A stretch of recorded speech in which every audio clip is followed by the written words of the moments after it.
প্রত্যেকটা কথা লাউহে মাহফুজে লেখা আছে, এমনকি আপনার কার সাথে বিয়ে হবে সেটাও,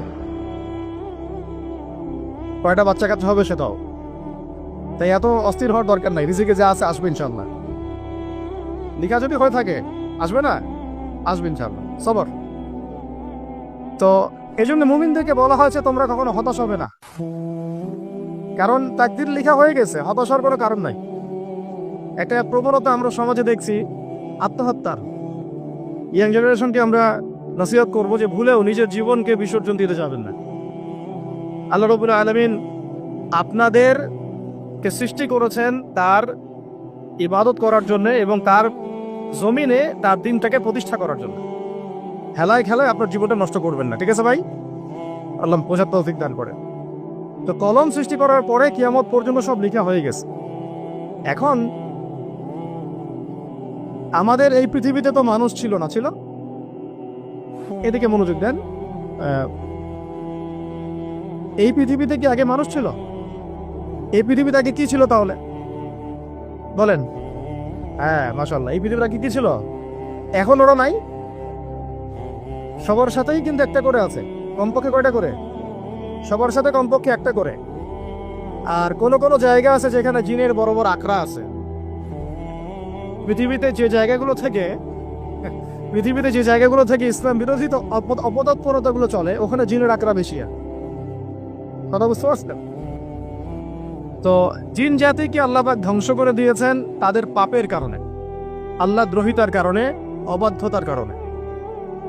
এখন আল্লাহ রাব্বুল আলামিন ইরাদা করলেন পৃথিবীতে আমাদেরকে সৃষ্টি করবেন, মানে মানুষকে সৃষ্টি করবেন। আল্লাহ পাক তার সমস্ত ফেরেশতাদেরকে একত্রিত করলেন। ঘটনাটা কিন্তু খুব ইন্টারেস্টিং। আমি জানি এখানে ওলামায়ে কেরামও আছেন, তবে আমি সবার জন্য প্রযোজ্য হয় এমন কথা বলারই চেষ্টা করছি, কারণ অনেকে হয়তো এগুলো নাও জানতে পারে।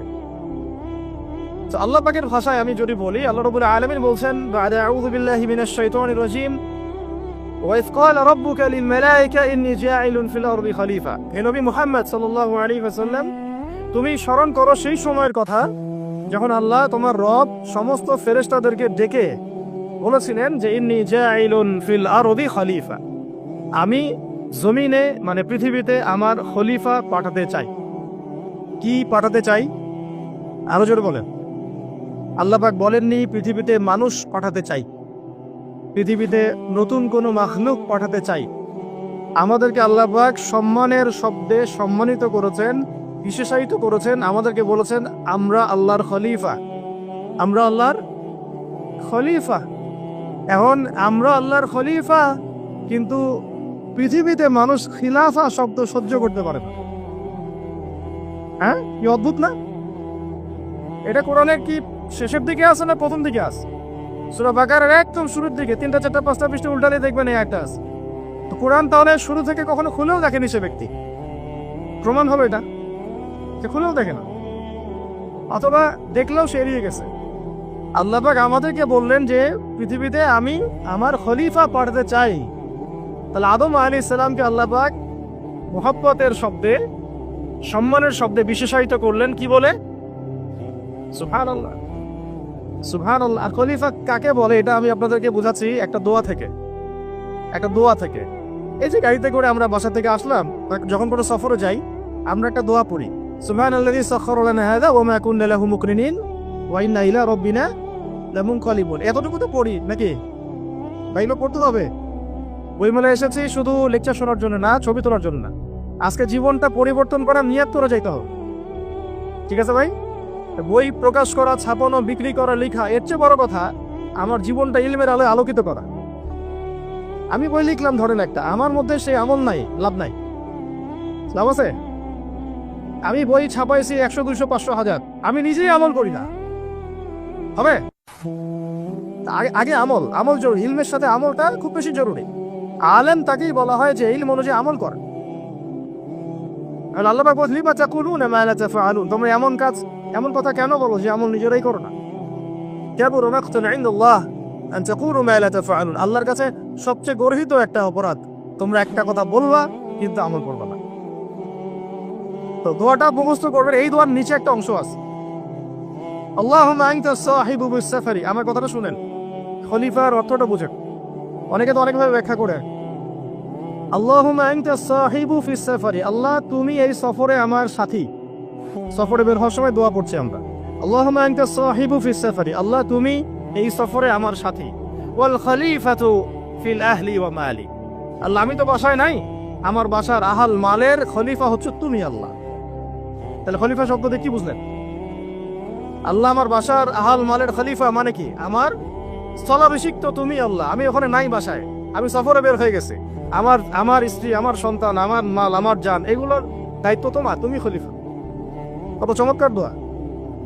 তাহলে পৃথিবীতে আমি আমার খলিফা পাঠাতে চাচ্ছি, তার অর্থ কি? আল্লাহ রাব্বুল আলামিন এই পৃথিবীতে আমাদেরকে তার প্রতিনিধি বানিয়েছেন। সুবহানাল্লাহ, সুবহানাল্লাহ। তাহলে আমরা নিজেদের আত্মপরিচয় ভুলে গেলাম যে আমরা আল্লাহর প্রতিনিধি পৃথিবীতে, তাই না? আমরা এখন আব্রাহাম লিঙ্কনের পূজা করতেছি। আব্রাহাম লিঙ্কনের পূজা তো বুঝেন না আপনারা, এটা হচ্ছে ওই যে সোকর ডেমোক্রেসি পূজার। আল্লাহ পাক বলছেন ওয়াল্লামা আদামাল আসমাআ কুল্লাহা, আল্লাহ বলছেন আমি আদমকে এই মহাবিশ্বের যত নাম আছে, নাউন্স, ইসম সব শিক্ষা দিয়েছি। সুবহানাল্লাহ। এই মহাবিশ্বের যত নাম, এখানে ইসম শব্দের অর্থ কিন্তু জ্ঞান। ইসম মানে কি? এখানে জ্ঞান। মহাবিশ্বের যে জ্ঞানগুলো আছে, এই জ্ঞানগুলো আল্লাহ পাক আমাদের আদি পিতাকে শিক্ষা দিয়েছেন। আমাদের আদি পিতাকে আল্লাহ নিজে শিক্ষা দিয়েছেন। সৃষ্টিগতভাবে আমরা জ্ঞানী ছিলাম না, আল্লাহ পাক আমাদেরকে জ্ঞান শিক্ষা দিয়েছেন। আমরা ফিলোসফির বইগুলো খুললে দেখবেন ওখানে বুদ্ধিবাদ নামে একটা মতবাদ আছে। মানে তারা বলে যে মানুষ সৃষ্টিগতভাবেই একজন বুদ্ধিদীপ্ত প্রাণী। এটা ভুল কনসেপ্ট। সৃষ্টিগতভাবে আমাদের মধ্যে জ্ঞান ছিল না, আল্লাহ পাক আমাদেরকে জ্ঞান শিক্ষা দিয়েছেন। কথা বুঝতে পারছেন? আরেকটা মতবাদ তাদের আছে অভিজ্ঞতাবাদ, মানে মানুষ অভিজ্ঞতা থেকেই শিখে। আরেকটা আছে সমন্বয় মতবাদ, আপনারা দেখলো অনেকে পড়েছেন হয়তো। এর বাইরে যে একটা মতবাদ আছে যে আল্লাহ পক্ষ থেকে ওহী ভিত্তিক মানুষ জ্ঞান শিখে, এই মতবাদ কোনো দার্শনিকের বইয়ে স্থান পেল না। কি আফসোস, কি আফসোস। অথচ মুসলিম হয়ে দার্শনিক তারা। আমরাও পড়েছি ভাই 4 বছর এই কারণে গেলেই। কি আফসোস, আল্লাহ পাকের ওহীর পক্ষ থেকে যে জ্ঞান আসতে পারে এইটা কনসেপ্টই নাই। অথচ এখানে কোরআনে আল্লাহ পাক বলছেন ওয়াল্লামা আদামাল আসমাআ কুল্লাহা, আমি আল্লাহ আদমকে সমস্ত নাম শিক্ষা দিয়েছি। সুবহানাল্লাহ। এরপরে এই যে জ্ঞান আদম আলাইহিস সালামকে আল্লাহ পাক শিক্ষা দিলেন, এর ফলশ্রুতিতেই আল্লাহ পাক বললেন যে ওয়াইজ কুল্লা লিল মালাইকা উসজুদু লি আদম, হে ফেরেশতারা তোমরা এখন আদমকে সিজদা করো। কি ফেরেশতাদেরকে দিয়ে আল্লাহ পাক আমাদের পিতাকে সিজদা করালেন কিসের মানদণ্ডে? কিসের কারণে? জ্ঞানের কারণে। জ্ঞানের কারণে ফেরেশতাদেরকে আল্লাহ পাক বললেন যে এই নামগুলো বলে দাও তো তোমরা। তারা বলতে পারলো না। তারা বললো লা ইলম আল্লাহুম্মা লা ইলমা লানা ইল্লা মা আল্লামতানা, আল্লাহ আমাদের তো সেই জ্ঞান নাই, শুধু ওইটুকু জ্ঞান আছে যা আপনি আমাদেরকে শিখিয়েছেন। তখন আল্লাহ পাক বলেছিলেন যে আমি যা জানি তোমরা তা জানো না, আমি কি বলি নাই যে আমি আসমান জমিনের গায়েবের সব খবর জানি? তখন আল্লাহ বললেন যে তোমরা সবাই সিজদা করো আদমকে। তাহলে আমাদের পিতাকে খলিফা করা হলো, জ্ঞান শেখানো হলো, আল্লাহ পাক নিজে শেখালেন, ফেরেশতার মণ্ডলীদের দিয়ে সিজদা পর্যন্ত করালেন। কিসের মানদণ্ডে? আরো আসতে বলেন, জ্ঞানের মানদণ্ডে। এখন যদি আমরা একটু প্রশ্ন ছুড়ে দেই নিজ নিজ বিবেকে, আমরা কি সেই ওহীর 10টা সূরাও শিখেছি? 10টা পারা কি পড়া হয়েছে কখনো? 10টা সূরারও কি অর্থ জানি? অনেকে তো 10টা আয়াতের অর্থ জানি না। আমরা কি সেই ওহীর 10টা হাদিস শিখেছি? তাহলে আমরা কোথায় সম্মান খুঁজতেছি? পশ্চিমাদের কাছে? বলেন। সত্যি সবচেয়ে আফসোস লাগে আমার একটা জিনিস, যে মুসলিমরা আমরা এখন আমাদের আত্মপরিচয় ভুলে যাচ্ছি, আর আল্লাহ পাক আমাদেরকে যেখানে সম্মান রেখেছেন ওইখানে সম্মান না খুঁজে আমরা অন্যের দাসত্বের সম্মান খুঁজতেছি। আল্লাহ আমাদেরকে বোঝার তৌফিক দান করে। এটা অজ্ঞতার কারণে হচ্ছে। আমাদের কাজ তাদেরকে সচেতন করা বা তাদেরকে মেসেজ পৌঁছে দেয়া। আমরা উগ্র পন্থা অবলম্বন করব না, আমরা হিকমার সাথে প্রজ্ঞার সাথে মানুষকে বোঝানোর চেষ্টা করব। এগুলো বোঝানোর অংশ। এখন আচ্ছা, আরেকটা কথা আপনাদেরকে বলি, একটা কথা আমি মাঝখানে মিস হয়ে গেছে। এই যে আল্লাহ পাক আমাদেরকে খলিফা করে পাঠিয়েছেন, খলিফার কাজ কি? প্রশ্ন না? আমাদের কাজ কি তাহলে? এই কাজটা আল্লাহ পাক আবার ব্যাখ্যা করেছেন সূরা সদের মধ্যে। কোন সূরায়? সূরা সদ। সদ নামে একটা সূরা আছে, সূরা ইয়াসিনের আগে পরে পাবেন। তো এখানে আল্লাহ পাক আরো একজন নবীকে তার খলিফা বলেছেন, সেই নবীর নাম দাউদ আলাইহিস সালাম। কি নাম? আর দাউদ আলাইহিস সালাম কিন্তু এই জেরুজালেম থেকে, যেখানে এখন ওই জায়নিস্টরা বোম্বিং করে আর কি, নিরীহ মুসলিমদেরকে হত্যা করে বিগত 70 বছর থেকে, ওই জেরুজালেম থেকে কিন্তু দাউদ আলাইহিস সালাম বিশ্ব শাসন করেছিলেন। তার পরবর্তীতে তার সন্তান সুলাইমান আলাইহিস সালামও কিন্তু ওখান থেকেই বিশ্ব শাসন করেছিলেন।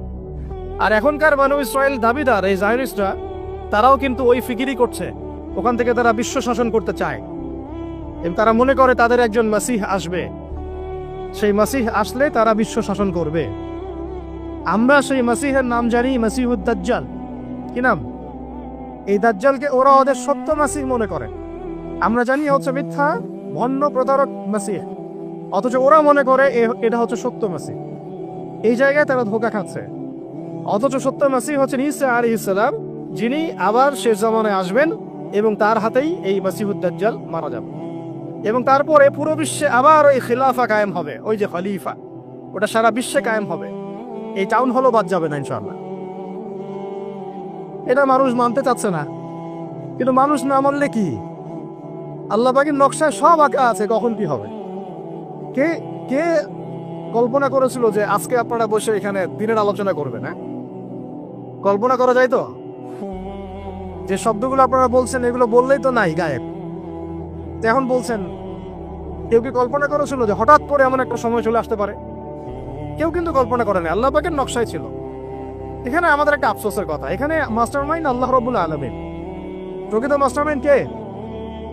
আমরা ক্রেডিট নেওয়ার প্রতিযোগিতায় ব্যস্ত হয়ে আছি এখন, কার কত ক্রেডিট নেওয়া যায়। এখানে একক ক্রেডিট পাওয়ার যোগ্য কেউ না, সমস্ত ক্রেডিট কার? আল্লাহ রাব্বুল আলামিন। এটা আল্লাহর সাথে গাদ্দারি করতে চায় না, তাহলে ভুলে যাও। কারণ আমি বারবার বলেছি আপনাদেরকে, কোরআন থেকে একটা শিক্ষা আমরা শিখেছি, একটা কওম যখন মাজলুম থাকে, দুর্বল মাজলুম জুলুমের শিকার হচ্ছে, আল্লাহ পাক সেই কওমটাকে বাঁচান, কোনো না কোনো একজন ত্রাণকর্তাকে পাঠান, কোনো একটা সূরাতে আল্লাহ পাক সেই কওমকে বাঁচায় দেন। আবার যদি এই নিয়ামতটা পাওয়ার পরে ওই কওম আবার এই জুলুম শুরু করে, আবার আল্লাহ দ্রোহিতা শুরু করে, আল্লাহ পাক তার চেয়ে বড় জালেম চাপাই দিবে। কথা বুঝতে পারছেন? আল্লাহর সাথে গাদ্দারি করতে চাই না, আল্লাহ পাক আমাদেরকে বোঝার তৌফিক দান করেন। আর খলিফার কাজটা কোথায় পাবেন? কোন সূরায় ভাই বলেন? সূরা সাদে আল্লাহ পাক দাউদ আলাইহিস সালামকে খলিফা সম্বোধন করে বলছেন, ইয়া দাউদ, কি চমৎকার আহ্বান! ইয়া দাউদ, হে দাউদ, ইন্না জাআলনাকা খলিফাতান ফিল আরদ। দেখো, আমি আল্লাহ তোমাকে পৃথিবীতে খলিফা করেছি। কি করেছি? খলিফা করেছে। তোমার কাজ কি শোনো, ফাহকুম বাইনান নাস বিল হক। বোঝার চেষ্টা করেন একজন খলিফার কাজ কি। খলিফা মানে আল্লাহর প্রতিনিধি, জমিনে যে দায়িত্বশীল, অন্য মানুষের উপরে যে দায়িত্বশীল, তার কাজ ফাহকুম বাইনান নাস বিল হক, মানুষের মাঝে ন্যায় বিচার প্রতিষ্ঠা করবে, এটা তোমার কাজ। তাহলে এখন যারা আমরা এই জায়গায় আছি বা ভবিষ্যতে আসব, আরো কাল আগাতে থাকবে, সময় আগাতে থাকবে, নতুন নতুন নেতৃত্ব আসবে, সবার ফাংশন একটাই, ফাহকুম বাইনান নাস বিল হক। আমাদের কাজ হবে মানুষের মাঝখানে কি করা? ন্যায় বিচার, বিচার ফয়সালার ক্ষেত্রে ইনসাফ করা, ন্যায় বিচার করা। তো ন্যায় বিচার তো এখন জাদুঘরে আছে নাকি? হ্যাঁ, কোন কোন ক্ষেত্রে আমরা চাই না যে ন্যায় বিচার জাদুঘরে যাক, আমরা চাই আবারও ন্যায় এবং সাম্যের সমাজ প্রতিষ্ঠা হোক। ইনশাআল্লাহ এরপর থেকে আমরা কোনো অন্যায় সহ্য করব না। ইনশাআল্লাহ এরপর থেকে আমরা কোনো জল্লাদতন্ত্র কায়েম করতে দিব না। আমাদের যা আছে তাই নিয়ে প্রতিবাদ হবে ইনশাআল্লাহ। কারণ এখনকার প্রজন্ম প্রতিবাদের ভাষা বুঝে। এখন যদি আপনারা আবার সেই প্রাচীন জুলুমের তন্ত্রে মন্ত্রে ফিরে যান, তাহলে আল্লাহর গজব চলে আসবে, বড় গজব। তো খলিফার কাজ কি ভাই? কি কাজ বললাম বলেন? মানুষের মাঝখানে ন্যায় বিচার প্রতিষ্ঠা করা। আচ্ছা, আরো আছে, আয়াত শেষ হয় নাই। আল্লাহ পাক বলছেন, ওয়ালা তাত্তাবিউল হাওয়া, ন্যায় বিচার করতে গিয়ে নিজের দাসত মানে প্রবৃত্তির অনুসরণ করো না। ন্যায় বিচার করতে গিয়ে নিজের প্রবৃত্তির অনুসরণ করো না, মন গড়া বিধানের অনুসরণ করো না। আমার মামা, আমার চাচা, আমার খালু পার করে দিও না। প্রবৃত্তির অনুসরণ মানে কি? মন যাচাই তাই করো না। ন্যায় বিচার করতে গিয়ে আল্লাহ পাকের বিধান মেনে চলো। কারণ সূরা মাইদাতে আল্লাহ পাক বলেছেন আয়াত নাম্বার 44, 45, 47-এ, ওয়া মান লাম ইয়াহকুম বিমা আনজালাল্লাহ ফাউলাইকা হুমুল কাফিরুন। যারা আল্লাহ পাকের হুকুম অনুযায়ী বিচার ফয়সালা করে না, তারা কাফির। 45-এ গিয়ে আল্লাহ বলছেন, ওয়ামান লাম ইয়াহকুম বিমা আনজালাল্লাহ ফাউলাইকা হুমুল ফাসিকুন, যারা আল্লাহ পাকের বিধান অনুযায়ী বিচার ফয়সালা করে না এরা ফাসিক, পাপাচারী। 47 নম্বর আয়াতে কি আবার বলছেন ওয়ামান লাম ইয়াহকুম বিমা আনজালাল্লাহ ফাউলাইকা হুমুজ জালিমুন, যারা আল্লাহর হুকুম বিধান অনুযায়ী বিচার ফয়সালা করে না এরা জালেম। তো কাফিরও বলেছেন আল্লাহ, ফাসিকও বলেছেন, জালেমও বলেছেন। তাহলে বিচার ফয়সালা করার ক্ষেত্রে আল্লাহ পাকের বিধানকে সর্বোচ্চ অগ্রাধিকার দিতে হবে, নিজের প্রবৃত্তির অনুসরণ করা যাবে না। যদি করে তাহলে কি হবে? ইউদিল্লাকা আন সাবিলিল্লাহ, তাহলে এটা তোমাকে আল্লাহর রাস্তা থেকে সরায় নিয়ে যাবে। এর ফলে কি হবে? জেনে রাখো, ইন্নাল্লাযীনা ইউদিল্লুনা আন সাবিলিল্লাহ লাহুম আযাবুন শাদীদ বিমা নাসু ইয়াউমাল হিসাব। এটা পড়ে দেয়, নিশ্চয় যারা আল্লাহ পাকের সরল পথ থেকে বিচ্যুত হয়ে গেছে তাদের জন্য কাল কিয়ামতের মাঠে আছে আযাবুন শাদীদ। আযাবুন শাদীদ মানে কঠিন কঠিন যন্ত্রণাদায়ক শাস্তি, এই কারণে যে তারা কিয়ামতের দিনটাকে ভুলে গিয়েছে। শাদীদের অর্থটা কি এটা বোঝার জন্য আপনাকে সূরা হাদীদ পড়তে হবে। কোন সূরা? আসলে কোরআনের আয়াতগুলো হচ্ছে আকাশে তারার মতো। তারা দেখবেন আকাশের, তারা দেখাও সুন্নত। ইসলাম তো রসহীন ধর্ম না রে ভাই, সবকিছুই আছে এখানে। আসলে আমরা জানি না বলে আমরা মনে করি যে এখানে কোনো বিনোদনই নাই, তাই না? এই গান বাজনা না করলে কি হয়? মন শান্তি হয়? এরকম একটা ভাব। যদি আপনি কোরআনের ভিতর ঢুকে যান, আপনার হৃদয়ে এমন নূর আসবে, এমন তৃপ্তি আসবে যে ওগুলো আপনার শুনতে ইচ্ছা করবে না, আপনি কান বন্ধ করে ফেলবেন, নিজেই বলতেই হবে না। এখন কিছু নতুন ইসলামিস্ট আসছে, তারা এগুলোকে ইসলামের অন্তর্ভুক্ত বলে মনে করার দাবি করতেছে যে এগুলোতে নিষেধ নাই, এগুলোতে নিষেধ করা হয় নাই। কতটুকু জানেন ইসলাম সম্পর্কে? না জেনে কেন কথা বলেন? নবী সাল্লাল্লাহু আলাইহি ওয়াসাল্লাম রাস্তা দিয়ে হাঁটছেন, ওই সময় তো অনেক পূজা অর্চনা ইত্যাদি হতো মক্কায়। তো এখানে ঢাক ঢোলের শব্দ আসছে, নবী সাল্লাল্লাহু আলাইহি ওয়াসাল্লাম নিজের 2 আঙ্গুল কানের মধ্যে ঢুকিয়ে দিলেন। দিয়ে পাশে একজন সাহাবী তাকে জিজ্ঞাসা করছেন, হাঁটতে হাঁটতে হাঁটতে হাঁটতে, তুমি কি এখন আওয়াজ শুনতে পাচ্ছ? সাহাবী বলেন, না ইয়া রাসূলুল্লাহ, এখন আওয়াজ শুনতে পাচ্ছি না। তখন তিনি হাত কান বের করলেন। এটা নবীর সুন্নাত। আর আমরা নবীর সুন্নাতকে উল্টাই দিচ্ছি কিভাবে দেখেন, আমাদের কানেই এখন ইয়ারফোন। উনি যেটা শুনে কান বন্ধ করতেন ওইটা আমরা কানে ঢুকা রাখছি একবার। আল্লাহ আমাদেরকে বোঝার তৌফিক দান করেন। দেখেন, আমরা তো সবাই পাপী। আমার মনে হয় না আমরা কেউ নবী সাল্লাল্লাহু আলাইহি ওয়াসাল্লামের সুপারিশ ছাড়া পার পাবো, এমনটা মনে হয় না আমার। সবাই পাপী, আপনি আমি আমরা সবাই। তো সেই যে নবীর সুপারিশ আমরা প্রত্যাশা করছি, সেই নবীর সুন্নতকে যদি এইভাবে অবজ্ঞা করতে থাকি তাহলে কি সুপারিশ পাবো ভাই? কি মনে হয় আপনাদের? অ্যাটলিস্ট সুন্নতকে তো সম্মান করতে হবে নাকি? আল্লাহ বোঝার তৌফিক দান করেন। আমি তাহলে যেটা বলছিলাম যে আল্লাহ পাকের বিধান অনুযায়ী বিচার ফয়সালা করতে হবে, এটা খলিফার কাজ। ন্যায় বিচার করতে হবে মানুষের মাঝখানে, এবং নিজের প্রবৃত্তির অনুসরণ করা যাবে না, তাহলে আল্লাহর পথ থেকে দূরে সরাই দিবে। এখানেই বললাম শাদীদ বুঝতে গেলে আপনাকে কোন সূরা পড়তে হবে? সূরা হাদীদ। আকাশের তারার কথা কেন বললাম? যে আকাশের তারাগুলো যদি মেলাতে পারেন দেখবেন বিভিন্ন শেপ তৈরি হয়। প্রত্যেকটা তারার অবস্থানের গাণিতিক একটা ব্যাখ্যা আছে। যারা অ্যাস্ট্রোনমি নিয়ে পড়াশোনা করেন তারা জানেন, এগুলা সবাই জানবেন না। প্রত্যেকটা তারাকে আল্লাহ পাক এত সূক্ষ্মভাবে স্থাপন করেছেন যে যদি একটু সামান্য একটু ডানে বামে এগুলো সরে যায়, মহাবিশ্বের এই স্থিতিশীলতা নষ্ট হয়ে যাবে। এবং এটার কসমও আল্লাহ পাক কোরআনে করেছেন সূরা ওয়াকিয়ার মধ্যে। কোন সূরা? সূরা ওয়াকিয়াতে আল্লাহ পাক বলেছেন, ফালা উকসিমু বিমাওয়াকিইন নুজুম, আমি তারার অবস্থান স্থলের স্থিতির কসম করে বলছি। আল্লাহ পাক এর কসম করেছেন। কত গুরুত্বপূর্ণ জিনিস, ঠিক আছে? তো পরের গুলো বললাম না। সূরা হাদীদ কেন পড়বেন? সূরা হাদীদ আল্লাহ পাক বলেছেন যে ওয়ানজালনাল হাদীরা ফীহি বাসুন শাদীদ। এই যে শাদীদ বুঝাতে গিয়ে হাদীদে আসছে। আল্লাহ পাক বলছেন যে আমি আল্লাহ পৃথিবীতে আসমান থেকে লোহা নাজিল করেছি। অবাক করার বিষয় না? লোহার খোলে খুঁজতেছেন আপনারা মাটির নিচে, তাই না? আল্লাহ পাক বলছেন আমি লোহা নাজিল করেছি। আনজালনা, ঠিক যেমন ইন্না আনজালনাহু ফী লাইলাতুল কদর, আমি লাইলাতুল কদরে কোরআন নাজিল করেছি, আসমান থেকে নাজিল হয়েছে, তাই না? এরকমই ওয়ানজালনাল হাদীদা, আমি হাদীদ লোহা নাজিল করেছি।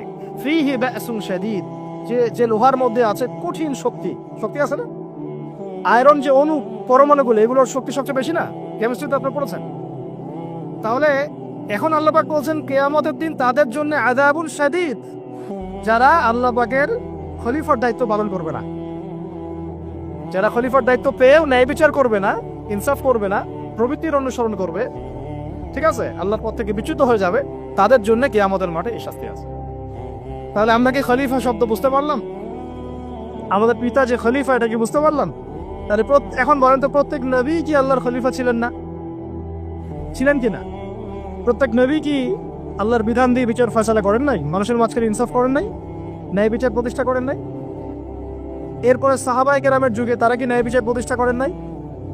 তাহলে হঠাৎ করে কি হলো বিশ্ববাসীর মধ্যে যে একেবারে কোরআন হাদিস এই মৌলিক বিষয়গুলো, এগুলো সব পাশ কাটিয়ে আমরা মানব রচিত বিধানগুলোর দিকে চলে গেলাম? রহস্যজনক একটা বিষয়টা। এটা হচ্ছে দাজ্জালীয় একটা শাসন আসতেছে সামনে। দাজ্জাল নিজেকে খোদা বলে দাবি করবে, সে সমস্ত মানব জাতিকে বুঝাবে যে সেই খোদা, নাউযুবিল্লাহ। সে অনেক দিলকি দেখাবে, মানুষকে তার দিকে টেনে নিয়ে আসবে। এমনকি সে এক হাতে জান্নাত এক হাতে জাহান্নাম নিয়ে ঘুরবে। নবীজি বলেছেন, যে তার জান্নাতে প্রবেশ করবে ওটাই তার জাহান্নাম, আর যে তার জাহান্নামে প্রবেশ করবে সেটাই হচ্ছে জান্নাত। তাহলে পুরো বিশ্ববাসীকে আল্লাহ থেকে দূরে সরিয়ে একটা গডলেস ওয়ার্ল্ডে রূপান্তরিত করার একটা তৎপরতা চলছে, লক্ষ্য করতেছেন না? এটা মূলত আপকামিং যে দাজ্জালীয় সভ্যতার ভবিষ্যৎবাণী নবীজি করেছেন, এই দিকেই ওয়ার্ল্ড যাচ্ছে আস্তে আস্তে আস্তে আস্তে ওই দিকে যাচ্ছে।